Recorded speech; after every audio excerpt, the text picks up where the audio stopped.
Hello friends, कैसे हो? स्वागत है टॉपर्स नीट में। मैं नंद किशोर सिंह बायोलॉजी फैकल्टी स्वागत करता हूं। आज लोकोमोशन इन मूवमेंट का ना दूसरा लेक्चर पढ़ेंगे। ठीक है, 2-3 लेक्चर और लगेगा ये, और ये चैप्टर बहुत इजी तरीके से ख़त्म हो जाएगा। तो अगर आप चैनल पे नए हो तो चैनल को लाइक करना, चैनल को सब्सक्राइब करना और उस वीडियो को खूब ज़्यादा स्प्रेड करना उन बच्चों तक जिनको इनकी सबसे ज़्यादा ज़रूरत है। ठीक है, तो हाय हेलो कर दो। मैं दिख रहा हूँ, मैं आपको सुन पा रहा हूँ, आप हमें सुन पा रहे हैं कि नहीं सुन पा रहे हैं? Can you see me, can you hear me? Yes या नो में जवाब जरूर दे देना कि आप हमें देख पा रहे हो कि नहीं देख पा रहे हो, और सुन पा रहे हो कि नहीं सुन पा रहे हो। ठीक है, देखिए पिछले लेक्चर में ना मैं मूवमेंट बताया था। मूवमेंट कितने प्रकार के होते हैं? 4 प्रकार का मूवमेंट मैंने बताया था। एमीबॉयड, सीलियरी, फ्लैजिलर और कौन सा मूवमेंट? Muscular movement. ठीक है ना। आज मसल्स के टाइप के बारे में समझेंगे कि मसल्स कितने प्रकार के होते हैं। देखो बच्चों, मसल्स ना कितने प्रकार के होते हैं ना, 3 प्रकार के होते हैं मसल्स हमारे।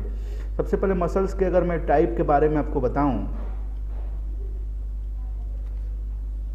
मसल्स 3 प्रकार का होता है। एक होता है स्केलेटल मसल्स, दूसरा होता है स्मूथ मसल, और तीसरा होता है कार्डिक मसल। 3 प्रकार का मसल होता है बच्चों। ठीक है ना। अब तीनों को मैं इतना ब्रीफ में नहीं बताऊंगा क्योंकि क्वेश्चन नहीं आता है, तो ब्रीफ में बताने का मतलब भी उतना नहीं बनता है। ठीक है, अब देखिए कि सबसे पहले समझाऊंगा कि what is skeletal muscles. Skeletal muscles क्या है? स्केलेटल मसल्स जो होते हैं ना, होते हैं सिलिंड्रिकल। ठीक है, और इनके अंदर जो न्यूक्लियस होता है ना बच्चों, वो न्यूक्लियस पेरीफेरी पे होता है। कहां पे होता है? पेरीफेरी पे होता है। दूसरा पॉइंट। ठीक है, अब ये कैसे होते हैं? ये होते हैं वॉलेंट्री, और इनके अंदर स्ट्राइएशन भी क्या होता है? स्ट्राइएशन प्रेजेंट होता है। ठीक है, 4-5 पॉइंट बता दिया। और ये जो होते हैं ना, मल्टी न्यूक्लिएटेड होते हैं। कैसे होते हैं? मल्टी न्यूक्लिएटेड होते हैं बच्चों। ठीक है, अब देखो मल्टी न्यूक्लिएटेड भी 2 प्रकार का होता है। एक होता है सिनोसिटिक, एक होता है सिनसीसियम। तो ये जो होते हैं ना, ये सिनसीसियम टाइप के क्या होते हैं? सिनसीसियम टाइप के मल्टी न्यूक्लिएटेड होते हैं बच्चों। अब देखो मैं सारा फिगर के थ्रू मैं आपको अगर समझाऊं, ये ऐसा दिखता है स्केलेटल मसल्स। ठीक है, ऐसा स्केलेटल मसल्स दिखता है। ये कैसा दिख रहा है आपको? सिलिंड्रिकल दिख रहा है। पहला पॉइंट आपको क्लियर हो गया।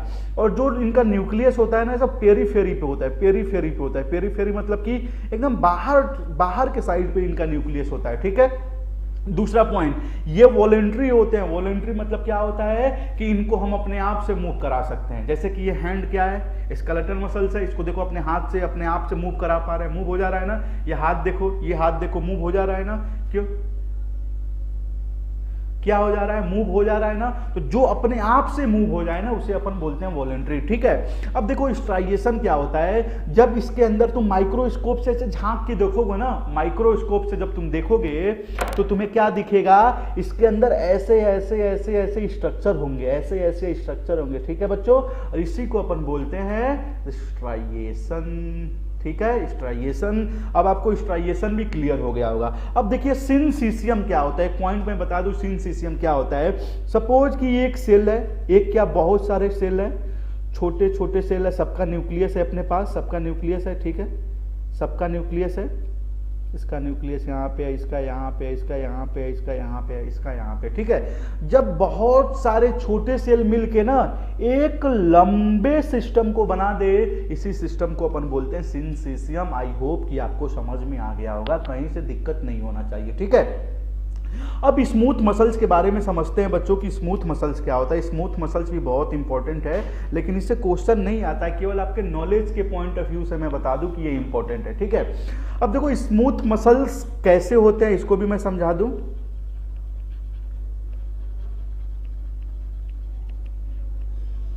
सबसे पहला point, smooth muscles uninucleated होते हैं। इनके अंदर एक ही न्यूक्लियस होता है। ठीक है, और इनका जो न्यूक्लियस होता है ना, कहाँ पे होता है? सेंटर में होता है। कहाँ पे इनका न्यूक्लियस होता है? सेंटर में होता है। दूसरा पॉइंट, ये इनवॉलेंट्री होते हैं। इनवॉलेंट्री का मतलब ये हमारे मर्जी से मूव नहीं करेंगे। ठीक है, और इनके अंदर स्ट्राइएशन क्या होता है? स्ट्राइएशन इनके अंदर अब्सेंट होता है। ठीक है ना, स्ट्राइएशन इनके अंदर क्या होता है? अब्सेंट होता है। और जो इनका स्ट्रक्चर होता है बच्चों, ये किस शेप का होता है? स्पिंडल शेप का होता है। कैसा होता है? स्पिंडल शेप का होता है। और अप और डाउन दोनों कैसे होता है, टैपरिंग होते हैं, मतलब कि नुकीले टाइप के होते हैं। देखो इनका स्ट्रक्चर कैसे होगा, ये मैं बनाया एक स्मूथ मसल्स, ठीक है, ऐसे स्ट्रक्चर इनका होता है। ये वाला भी टैपरिंग होता है और ये वाला भी टैपरिंग होता है। टैपरिंग मतलब कि नुकीले टाइप के होंगे, ठीक है, और इनका न्यूक्लियस एकदम ऐसे सेंटर में होता है बच्चों, क्लियर है ना। जैसे कि एग्जाम्पल में मैं आपको बता दूं, एग्जाम्पल में एक हो गया यूरिनरी ब्लडर, इसके अंदर आ जाएगा,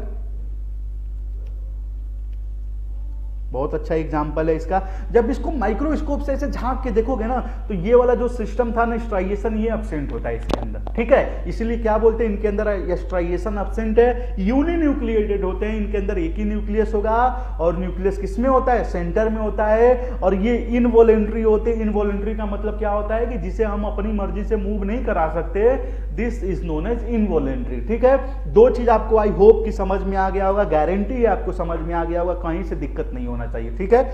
अब देखो तीसरे के बारे में समझेंगे, कार्डियक मसल्स क्या होता है, व्हाट इज कार्डियक मसल्स। तीसरा क्या है,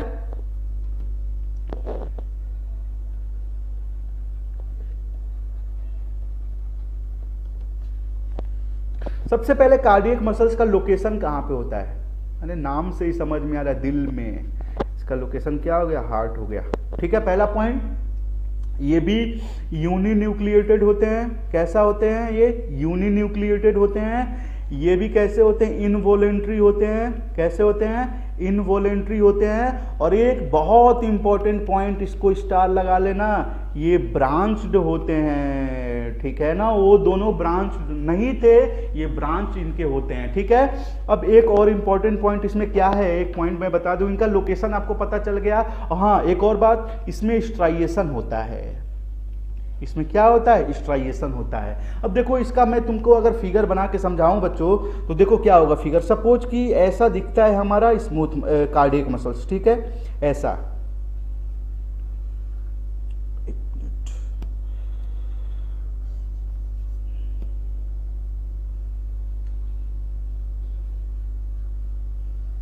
ठीक है, ऐसा हमारा दिखता है कार्डियक मसल्स।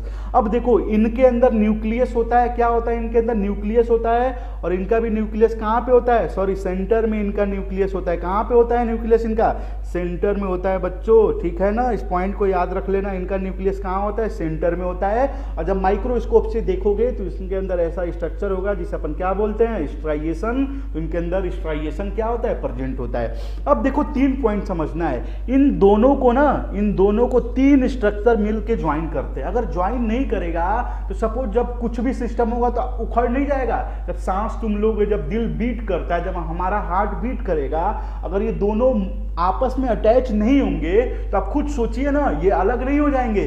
तो इसीलिए इनको 3 सिस्टम मिलकर अटैच करते हैं। पहला होता है गैप जंक्शन, ठीक है, गैप जंक्शन जो इनको होल्ड करके रखता है। एक और हो गया डेस्मोसोम, ठीक है, और तीसरा होता है बच्चों इंटरकैलेटेड डिस्क। इंटरकैलेटेड डिस्क, ये तीनों सिस्टम मिलके क्या करते हैं, कार्डियक मसल्स को ज्वाइंट करते हैं। इन्हीं तीनों सिस्टम से क्या होता है, कार्डियक मसल ज्वाइंट होता है, जिसके थ्रू ये दोनों जो सिस्टम, ब्रांच वाले जो सिस्टम है, जो आपस में दोनों ज्वाइंट है, ये हिल नहीं पाते हैं। अगर हिल जाएगा तो उखड़ नहीं जाएगा, तो इसको बहुत टाइटली ज्वाइंट होता है। किससे किससे होगा, एक होगा गैप जंक्शन से, एक होगा डेस्मोसोम से, और एक किससे होगा, इंटरकैलेटेड डिस्क से होगा। आई होप कि मसल्स के तीनों पॉइंट आपको समझ में आ गए होंगे, स्केलेटल मसल्स, स्मूथ मसल्स और कार्डियक मसल्स क्या होता है बच्चों। अगर समझ में आ गया है तो थंबनेल दे दो, तब तक मैं देख लूं कोई मैसेज आया है कि अभी तक नहीं आया है। थंबनेल दे दो,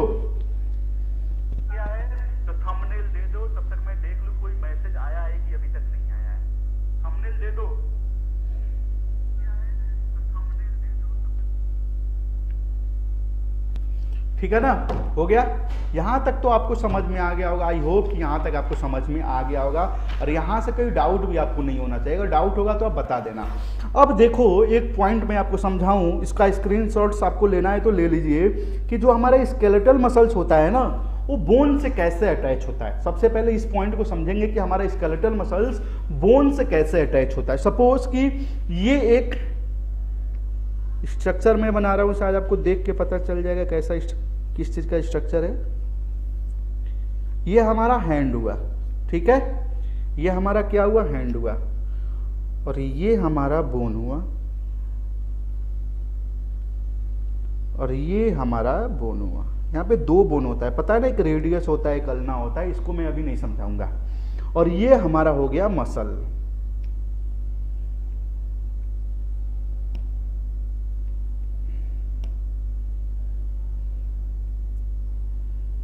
ये हमारा हो गया मसल, ठीक है। ये हमारा क्या हो गया, ये हमारा बोन हो गया, और ये हमारा क्या हो गया, मसल हो गया। अब देखो इंपॉर्टेंट पॉइंट क्या है, जो बोन से बोन को अटैच करता है उसे अपन बोलते हैं लिगामेंट, ठीक है ना। जो दो बोन को अटैच करता है उसे अपन बोलते हैं लिगामेंट। जो मसल से बोन को अटैच करता है उसे अपन बोलते हैं टेंडन, उसे अपन क्या बोलेंगे, टेंडन। और टेंडन जो होता है नॉट फ्लेक्सिबल होता है, ये फ्लेक्सिबल की कैपेबिलिटी इनके अंदर नहीं होती है, पहला पॉइंट, ठीक है ना। अब देखो ये मसल्स, ये जो बाइसेप्स है, ये बाइसेप्स कॉन्ट्रैक्ट करेगा तो कैसा दिखेगा, आपको ये पॉइंट ज्यादा फोकस करना है, कैसा दिखेगा। जब बाइसेप्स कॉन्ट्रैक्ट करेगा ना तो अब ऐसा दिखेगा, कैसा दिखेगा, ये फूल जाएगा, और ये वाला जो हड्डियां है ना, ये वाला जो बोन है, ये वाला बोन जो मैं दिखा रहा हूं, अब ये बोन यहां पे आ जाएगा, कहां पे आ जाएगा, यहां पे ये वाला बोन आ जाएगा। और ये जो मसल्स बाइसेप्स था ये क्या हो जाएगा, ये फूल के बड़ा हो जाएगा जब कॉन्ट्रैक्शन करेगा तो, ठीक है ना। तो आपको समझ में आ गया होगा कि स्केलेटल मसल्स हमारे बोन से कैसे अटैच होते हैं, यहां तक समझ में आया ना। अब देखो एक पॉइंट को समझना है, बहुत इंपॉर्टेंट पॉइंट है, अगर आपको नहीं पता होगा तो। ये जो मसल्स आपको दिख रहा है ना, ये जो मसल्स आपको दिख रहा है, ये वाला मसल जो आपको दिख रहा है, इसको तुम बाहर निकाल के ऐसे कट करो, ठीक है। इसको मैं निकाल लिया, कहां पे बाहर निकाल लिया, इस पॉइंट को मैं इरेज कर रहा हूं।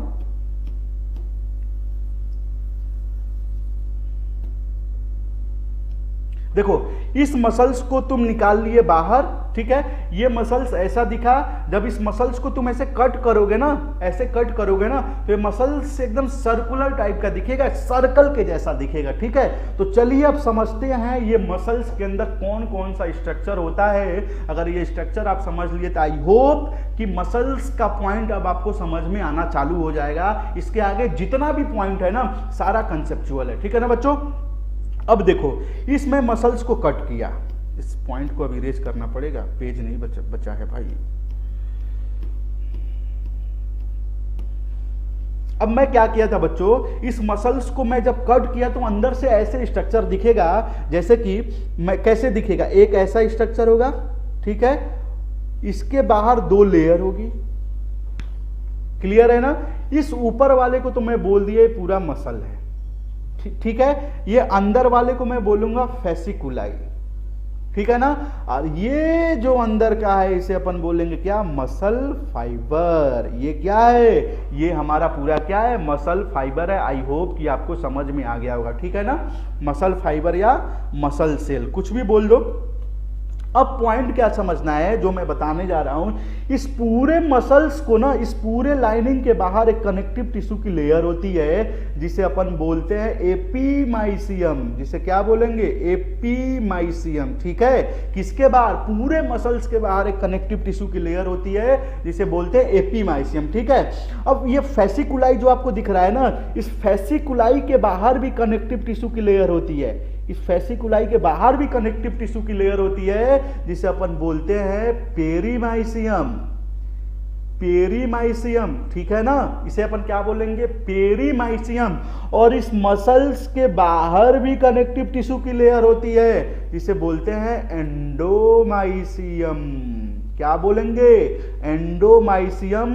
आई होप कि आपको समझ में आ गया होगा, पूरे मसल्स के बाहर एक कनेक्टिव टिश्यू की लेयर है जिसे बोलेंगे एपीमाइसियम, फेसिकुलाई के भी बाहर एक कनेक्टिव टिश्यू की लेयर है जिसे बोलेंगे पेरीमाइसियम, और पूरे मसल सेल्स के बाहर भी एक कनेक्टिव टिश्यू की लेयर है जिसे क्या बोलेंगे, एंडोमाइसियम, ठीक है ना।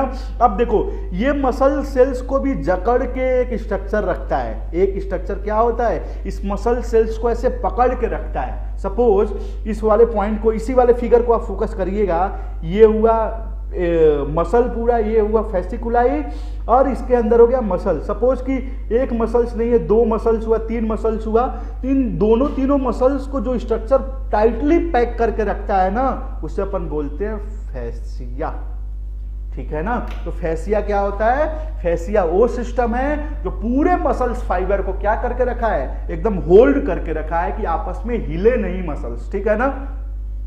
तो ये किसका ट्रांसवर्स सेक्शन था, ये मैं ट्रांसवर्स सेक्शन किसका बनाया था, मसल का। आई होप कि आपको फिगर समझ में आ गया होगा। पूरे मसल्स के बाहर एक कनेक्टिव टिश्यू की लेयर जिसे बोलेंगे एपीमाइसियम, और पूरे फेसिकुलाई के बाहर एक कनेक्टिव टिश्यू की लेयर जिसे बोलेंगे पेरीमाइसियम, और पूरे मसल्स के बाहर एक कनेक्टिव टिश्यू की लेयर होगी जिसे क्या बोलेंगे, एंडोमाइसियम। और पूरे मसल्स को होल्ड करके एक स्ट्रक्चर होता है जिसे अपन बोलते हैं फैसिया।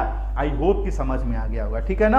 अब देखो मैं क्या करूंगा, ये जो मसल फाइबर है ना, ये जो लाल कलर का आपको मसल फाइबर दिख रहा है, ये गोल तरीके का नहीं होता है, ये रॉड लाइक स्ट्रक्चर होता है, सिगरेट जैसा होता है। तो चलो इसमें मसल सेल्स को बाहर निकाला, अब बाहर निकाल के देखते हैं कि इनके अंदर क्या क्या स्ट्रक्चर होता है बच्चों, ठीक है ना। अब मैं किसका स्ट्रक्चर स्टडी करूंगा, मसल सेल का। मसल सेल के स्ट्रक्चर के बारे में समझेंगे। किसके स्ट्रक्चर के बारे में समझेंगे, मसल सेल के स्ट्रक्चर के बारे में समझेंगे। कोई मैसेज तो नहीं है ना, नो मैसेज, ठीक है। देखो कैसा मैं बताया हूं, मसल्स कैसा होता है, रॉड लाइक स्ट्रक्चर होता है, मसल्स फाइबर सिगरेट लाइक होता है। चलो मैं फिगर के थ्रू, आई होप कि मैं आपको समझा दूं, फिगर के थ्रू आपको अच्छे से समझ में आ जाए। देखो ये हुआ एक रॉड लाइक स्ट्रक्चर, देखो इस फिगर भाई गलती बन जाएगा, मतलब कि टेढ़ा मेढ़ा बनेगा तो उसको समझ लेना, समझ लोगे तो सब कुछ मजा आ जाएगा। फिगर पे ध्यान देना है अच्छे से कि आपको समझ में आ जाए। पहला पॉइंट, मैं ऐसे बनाया फिगर, ठीक है, ठीक है।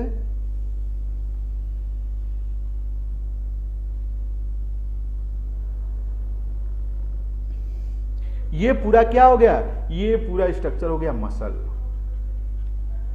ठीक है। अब मसल के अंदर भी एक और सिगरेट लाइक स्ट्रक्चर होता है। ये तो पूरा मसल हो गया ना, मसल्स को ये मान के चलो सिगरेट लाइक में बनाया और रॉड लाइक स्ट्रक्चर बनाया हो, ठीक है। अब मसल्स के अंदर भी एक और सिगरेट लाइक स्ट्रक्चर होता है, चलो उसको भी देख लेते हैं। ये भी एक ऐसा स्ट्रक्चर इसके अंदर होता है, एक मिनट,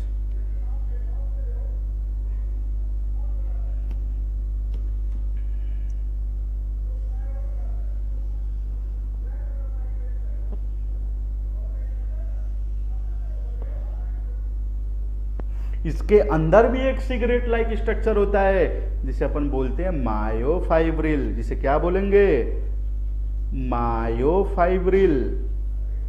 आई होप कि आपको समझ में आ गया होगा, ठीक है ना। अब इसका जो प्लाज्मा मेम्ब्रेन होता है ना मसल सेल्स का, ऐसे होता है प्लाज्मा मेम्ब्रेन, ऐसे बीच बीच में से ना ऐसे कटा होता है, ऐसे इनका प्लाज्मा मेम्ब्रेन, ठीक है। ऐसे बीच बीच में से क्या होता है, कटा होता है, और ये अंदर के साइड ऐसे होता है स्ट्रक्चर। इनका प्लाज्मा मेम्ब्रेन क्या होता है, ऐसे प्लेन नहीं होता है, अंदर के साइड एक ट्यूब लाइक स्ट्रक्चर होता है जिसे अपन बोलते हैं टी ट्यूब्यूल्स, जिसे अपन क्या बोलेंगे, टी ट्यूब्यूल्स बोलते हैं। आई होप कि आपको समझ में आ गया होगा। अब देखो एक और पॉइंट समझना है कि मसल्स इस टी ट्यूब्यूल्स के जस्ट नीचे, इस टी ट्यूब्यूल्स के जस्ट नीचे मसल्स का इंडोप्लाज्मिक रेटिकुलम होता है, ठीक है। और इस मसल्स के अंदर साइटोप्लाज्म भी होगा, ये हो गया साइटोप्लाज्म, क्लियर है। इसके अंदर न्यूक्लियस भी होगा, क्या होगा, न्यूक्लियस भी होगा। और इसके अंदर मसल ग्लाइकोजन भी होता है, मसल ग्लाइकोजन भी होता है मसल्स के अंदर, मायोग्लोबिन भी होता है मसल्स के अंदर, ठीक है ना। मैं क्या बनाया, मैं प्लाज्मा मेम्ब्रेन बनाया। प्लाज्मा मेम्ब्रेन अंदर से क्या होती है, फोल्डेड होती है, ट्यूब लाइक स्ट्रक्चर जिसे अपन बोलते हैं टी ट्यूब्यूल्स। और इसी टी ट्यूब्यूल्स के जस्ट नीचे मसल्स का इंडोप्लाज्मिक रेटिकुलम होता है। इस मसल्स के अंदर साइटोप्लाज्मिक भी होगा, न्यूक्लियस भी होगा, मसल ग्लाइकोजन भी होगा और मायोग्लोबिन भी होगा, ठीक है ना बच्चों। अब देखो इंपॉर्टेंट पॉइंट क्या है जो मैं आपको समझाने जा रहा हूं।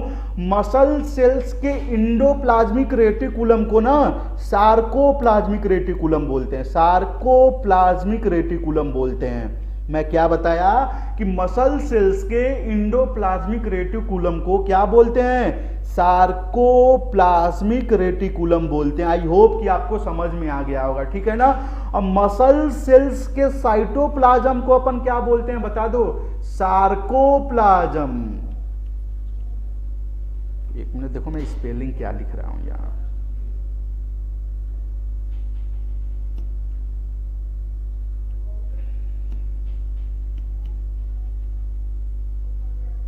मसल सेल्स के साइटोप्लाज्म को क्या बोलेंगे, सार्कोप्लाज्म,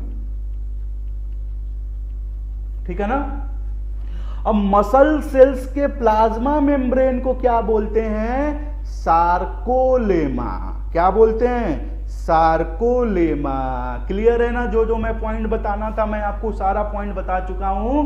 क्या क्या मसल सेल्स के एंडोप्लाज्मिक रेटिकुलम को बोलते हैं, क्या सार्कोप्लाज्मिक रेटिकुलम। मसल सेल्स के साइटोप्लाज्म को बोलते हैं सार्कोप्लाज्म, और मसल सेल्स के प्लाज्मा मेम्ब्रेन को अपन क्या बोलते हैं, सार्कोलेमा। आई होप कि समझ में आ गया होगा, ठीक है ना। अब मसल्स अपने अंदर ना ग्लूकोज स्टोर करके रखता है, किस फॉर्म में, मसल ग्लाइकोजन के फॉर्म में। क्या स्टोर करके रखता है, ग्लूकोज स्टोर करके रखता है। मसल्स मायोग्लोबिन के फॉर्म में क्या स्टोर करके रखता है, ऑक्सीजन स्टोर करके रखता है। और इंडोप्लाज्मिक रेटिकुलम क्या स्टोर करके रखता है, तो कैल्शियम स्टोर करके रखता है। तो आपसे क्वेश्चन पूछा जाएगा, मसल्स के अंदर मसल ग्लाइकोजन के फॉर्म में ग्लूकोज स्टोर रहता है, और मायोग्लोबिन के फॉर्म में क्या स्टोर रहता है, ऑक्सीजन स्टोर रहता है। आई होप कि आपको समझ में आ गया होगा क्या क्या स्टोर रहता है। क्लियर है ना।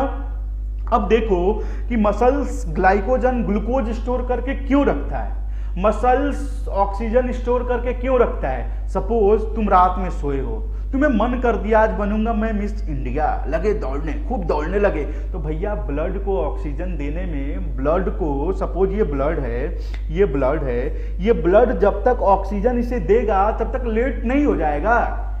ब्लड इसे ग्लूकोज देगा, ब्लड इसे ऑक्सीजन देगा, इसे ऑक्सीजन देगा। तो सपोज सोचो ना कि मसल्स को ऑक्सीजन ग्लूकोज देने में ब्लड को 1 सेकंड लग गया, तो 1 सेकंड भी मसल्स के लिए बहुत बड़ा सिस्टम होता है भैया, इसीलिए वो अपना स्टोर करके रखता है। कि क्या पता कि लोग पागल हो जाएं, कभी कुछ और हरकत करने लगे। मसल ही एक हमारा बॉडी का ऐसा सिस्टम है ना कि जो हमें, जानते हो क्या समझता है, हमें पागल समझता है, साइको समझ के हमें चलता है कि इंसान कब क्या घटना करने लगे कोई पता नहीं है, इसीलिए सब कुछ स्टोर करके रखता है। आकि तुम सपोज कि ब्लड से ऑक्सीजन और ग्लूकोज आने में लेट होगा, तो ये ग्लूकोज और ऑक्सीजन को स्टोर करके रखा है, यूज करके अपना काम चला लेगा, ठीक है ना। तो मसल्स का स्ट्रक्चर समझ में आ गया होगा। अब मैं तुमको एक पॉइंट बताया हूं कि मसल्स के अंदर भी एक रॉड लाइक स्ट्रक्चर होता है जिसे अपन बोलते हैं मायोफाइब्रिल। और एक मसल्स के अंदर एक पॉइंट बता दूं, मैं एक बनाया हूं ना, एक नहीं होता, बहुत ज्यादा होते हैं, लेकिन एक समझाने के लिए मैं बनाया हूं। अब मैं क्या करूंगा, इस मायोफाइब्रिल को बाहर निकालता हूं, ठीक है। अब देखते हैं मायोफाइब्रिल के अंदर क्या क्या चीज होता है। और मायोफाइब्रिल बहुत इंपॉर्टेंट है नीट, एम्स, जिपमर के लिए भैया, एकदम दिमाग में बैठा लेना है कि बहुत इंपॉर्टेंट टॉपिक है नीट के लिए, एम्स के लिए, जिपमर के लिए, ठीक है। अब किसके बारे में समझेंगे, मायोफाइब्रिल। मायोफाइब्रिल को मैं बाहर निकाला हूं, मान के चलिए मैं मायोफाइब्रिल को क्या किया, बाहर निकाल दिया, ठीक है। अब मायोफाइब्रिल को मैं जब बाहर निकालूंगा, ऐसे समझना है, 1 मिनट, ये भी कैसा होता है myofibril, cigarette like structure, rod like structure होता है। तो मैं ऐसे बना रहा हूं इसको, ये हुआ मायोफाइब्रिल, ठीक है।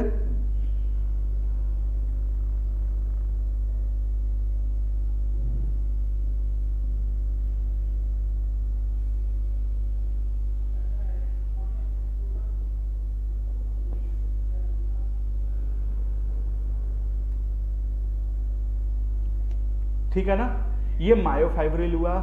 और मायोफाइब्रिल को मैं यहां पर रफली समझाना समझना है, ये हुआ मायोफाइब्रिल, ठीक है ना, ये हुआ मायोफाइब्रिल। और मायोफाइब्रिल के अंदर इसे डब्बे होते हैं, एक डब्बे नहीं होते, बहुत सारे डब्बे होते हैं, ये मत समझना एक डब्बे होते हैं। मैं एक डब्बा को बना के आपको समझाऊंगा, और इसीलिए मैं इस पॉइंट को रफली यहां पे समझाया हूं। इस मायोफाइब्रिल के अंदर डब्बे होते हैं, क्या होते हैं, डब्बे होते हैं। और डब्बे कैसे होते हैं, ऐसे होते हैं, ध्यान से देखना है, डब्बे ऐसे होते हैं, ऐसे डब्बे होते हैं, ठीक है। इस डब्बे को जानते हो क्या बोलते हैं, कोई बता देगा? इस डब्बे को बोलते हैं सार्कोमियर। क्या बोलते हैं? सार्कोमियर। सोचो मसल्स के अंदर भी एक सिगरेट लाइक स्ट्रक्चर जिसे अपन क्या बोलेंगे? मायोफाइब्रिल। और मायोफाइब्रिल के अंदर भी एक डब्बा, हर एक डब्बे को अपन क्या बोलते हैं? सार्कोमियर बोलते हैं, ठीक है ना। और जो सार्कोमियर की ये बाउंड्री होती है ना, इस बाउंड्री को अपन बोलते हैं जेड लाइन, ठीक है। ये हो गया जेड लाइन। तो सार्कोमियर और जेड लाइन आपको समझ में आ गया होगा बच्चों कि मायोफाइब्रिल के अंदर जो डब्बा होता है ना, उसी डब्बे को क्या बोलते हैं? सार्कोमियर, ठीक है। और उस डब्बे की बाउंड्री को अपन बोलते हैं जेड लाइन। अब सारा खेल सार्कोमियर का है। अब मैं क्या करूंगा कि एक सार्कोमियर को बाहर निकालते हैं और फिर देखते हैं कि सार्कोमियर के अंदर क्या क्या स्ट्रक्चर होता है, क्या क्या सिस्टम होता है, ठीक है। चलो मैं फिर एक सार्कोमियर का स्ट्रक्चर बनाता हूं और फिर मैं आपको समझाऊंगा कि सार्कोमियर क्या क्या होता है, ठीक है। सार्कोमियर के अंदर कौन कौन सा स्ट्रक्चर प्रेजेंट है, सार्कोमियर क्या है।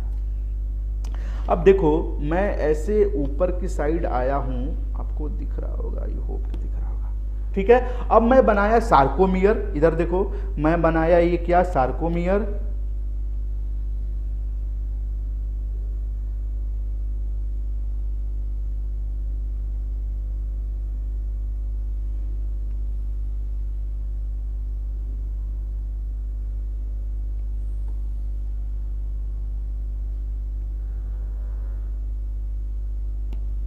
ये क्या है?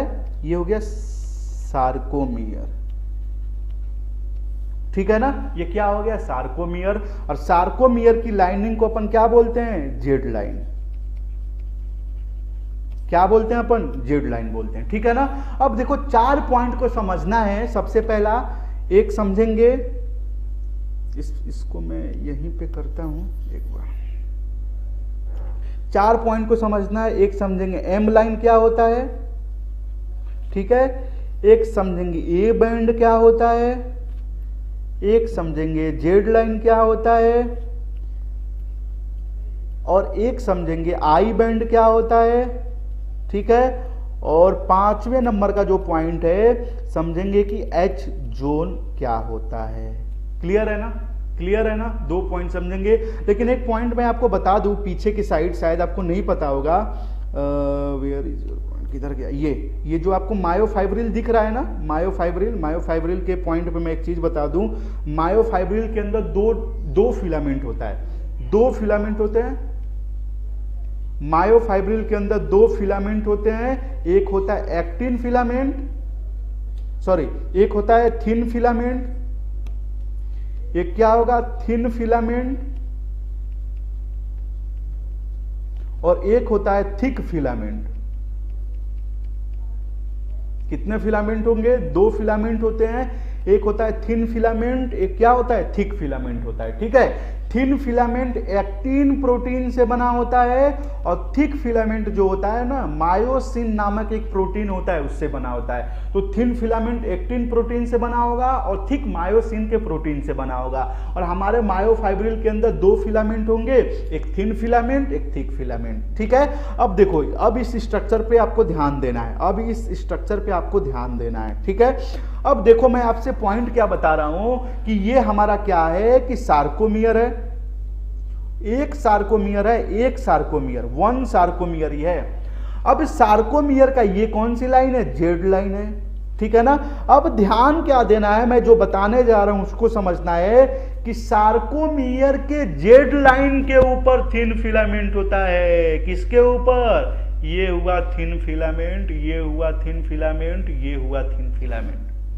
सार्कोमियर के जेड लाइन के ऊपर थिन फिलामेंट होता है, ठीक है। ऐसे इधर भी होगा, ऐसे इधर भी होगा, ऐसे इधर भी होगा, ऐसे इधर भी होगा। इसे कौन सा फिलामेंट बोलेंगे? तो इसे बोलेंगे थिन फिलामेंट।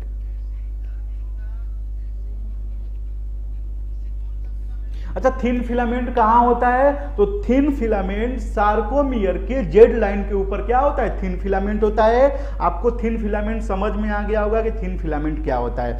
अब क्या होता है? थिक फिलामेंट होता है। थिक फिलामेंट इसके अंदर तक इंटर किया रहता है। एक मिनट,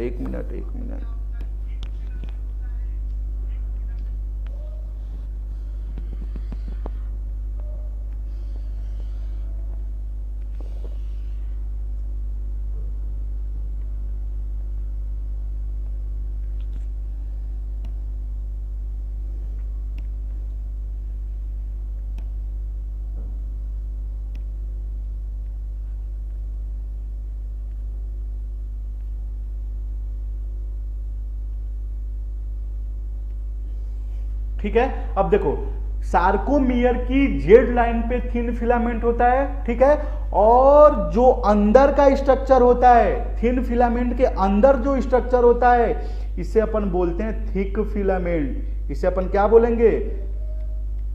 थिक फिलामेंट। तो सार्कोमियर के अंदर दो फिलामेंट पढ़ लिए, जो जेड लाइन के ऊपर है उसे अपन बोलेंगे क्या? Thin filament. और जो अंदर बीच में है उसे अपन क्या बोलेंगे? उसे अपन बोलेंगे थिक फिलामेंट, ठीक है। और जो सार्कोमियर की जेड लाइन पे है उसे क्या बोलेंगे? थिन बोलेंगे। और जो सार्कोमियर के बीच में है उसे क्या बोलेंगे? थिक बोलेंगे, ठीक है। अब देखो थिन फिलामेंट के ऊपर भी एक बाउंड्री है जिसे अपन बोलते हैं जेड लाइन, तो थिक फिलामेंट के ऊपर भी एक बाउंड्री है जिसे अपन क्या बोलते हैं? कोई बता देगा जिसे क्या बोलते हैं? जिसे बोलते हैं एम लाइन। जिसे अपन क्या बोलेंगे? M line. क्या बोलेंगे? एम लाइन, ठीक है ना। तो जो जेड लाइन के ऊपर होता है उसे बोलते हैं थिन फिलामेंट, और जो एम लाइन के ऊपर होता है उसे अपन क्या बोलते हैं? Thick filament. आई होप कि आपको समझ में आ गया होगा, ठीक है। आपको 2 पॉइंट समझ में आ गया, एम लाइन क्या होता है और जेड लाइन क्या होता है, ठीक है ना। अब 2 पॉइंट समझते, ए बैंड क्या होता है, और सॉरी ए बैंड के बाद एक और बैंड होना चाहिए, आई बैंड। अब ए बैंड आई बैंड समझते हैं कि ए बैंड और आई बैंड क्या होता है। आपको पता है ये किसका स्ट्रक्चर है? ये सार्कोमियर का स्ट्रक्चर, इसलिए मैं इसे इरेज कर दे रहा हूं। अब पॉइंट को क्या समझना है, इधर वाले पॉइंट को मैं सबको डिलीट कर दे रहा हूं, तभी मैं समझा पाऊंगा अच्छे से आपको, ठीक है ना। अब देखिए मैं क्या समझाने की कोशिश कर रहा हूं। सबसे पहले समझाऊंगा कि आई बैंड क्या होता है। थिन फिलामेंट का फ्री स्पेस, जो फ्री स्पेस है ना, उसे ही बोलते हैं आई बैंड। अब देखो कि ये थिक फिलामेंट है, ये है क्या? Thick filament. ये तुम्हें थिक फिलामेंट दिख रहा है, ये थिक फिलामेंट दिख रहा है। ये थिक फिलामेंट अंदर तक घुसा हुआ है, ठीक है ना, थिन के अंदर तक घुसा हुआ है। तो आई बैंड क्या होगा? आई बैंड वो बैंड है जहां पे थिक नहीं घुसा हुआ है। तो थिक कहां से नहीं घुसा हुआ है? देखो इधर देखो, ध्यान से देखो, यहां से क्या है? थिक फिलामेंट नहीं घुसा हुआ है। यहीं तक ना थिक फिलामेंट नहीं घुसा हुआ है। तो जहां का फ्री स्पेस थिन का है उसे अपन बोल देंगे ये आई बैंड है। आई बैंड वो बैंड है जहां तक केवल थिन है, थिक नहीं घुसा हुआ है, उसे अपन बोल देंगे आई बैंड। आई होप कि आई बैंड समझ में आ गया होगा, ठीक है। अब समझते हैं कि ए बैंड क्या होता है। ए बैंड के बारे में ध्यान से समझना है, ठीक है। थिक फिलामेंट का पूरा हिस्सा जहां तक है उसे अपन बोलेंगे क्या? A band. देखो कहां तक है, यहां से लो, यहां से लो, ये पूरा स्ट्रक्चर क्या हो जाएगा? A band. ये पूरा स्ट्रक्चर क्या हो जाएगा? ए बैंड हो जाएगा। अब ए बैंड भी आपको क्लियर हो गया, आई बैंड भी क्लियर हो गया। आई बैंड क्या होता है कि थिन फिलामेंट का वो हिस्सा जो फ्री है, जिसके अंदर थिक नहीं घुसा हुआ है, उसे बोलेंगे आई बैंड। और ए बैंड क्या होता है कि पूरा ए बैंड का हिस्सा, सॉरी पूरा थिक फिलामेंट का हिस्सा, कोई अपन को क्या पूरे थिक फिलामेंट के भाग को क्या बोल देते हैं? ए बैंड बोल देते हैं। तो देखो जो थिक फिलामेंट है ये तुम्हें दिख रहा है ना, पूरा एकदम थिन के अंदर तक घुसा हुआ है, तो ये पूरे स्ट्रक्चर को बोल देंगे ए बैंड। क्लियर है ना।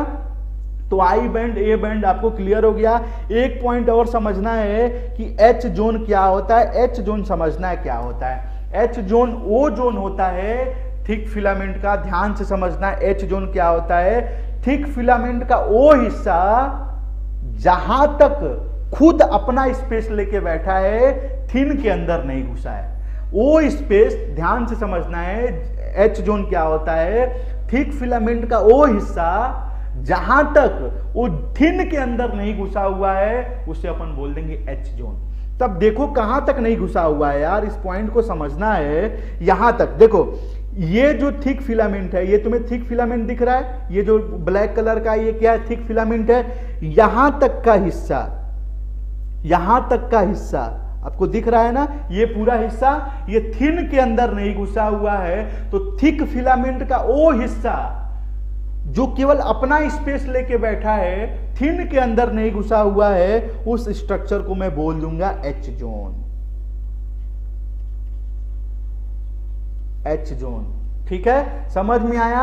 सबसे पहला एम लाइन क्या होता है, थिक फिलामेंट के ऊपर से जो लाइन होती है उसे बोलते हैं एम लाइन, और जेड लाइन क्या होता है कि सार्कोमियर की बाउंड्री को अपन बोलते हैं जेड लाइन। क्लियर है। आई बैंड क्या होता है कि थिक फिलामेंट, थिन फिलामेंट का वो हिस्सा जिसके अंदर थिक नहीं घुसा हुआ है उसे बोलेंगे आई बैंड। ए बैंड क्या होता है कि पूरा स्पेस जहां तक थिक है उस पूरे स्पेस को बोल देंगे ए बैंड। एक होता है एच जोन। एच जोन क्या होता है कि थिक फिलामेंट का वहां तक हिस्सा जहां तक वो थिन के अंदर नहीं घुसा हुआ है उस पूरे स्ट्रक्चर को क्या बोल देंगे, एच जोन। आई होप कि आपको समझ में आ गया होगा कि M line, A band, I band, Z line, H zone क्या होता है। ठीक है। अब एक पॉइंट यहां पे आपको बताना है, आपको ध्यान से सुनना है और फिर बताना है कि एक सार्कोमियर के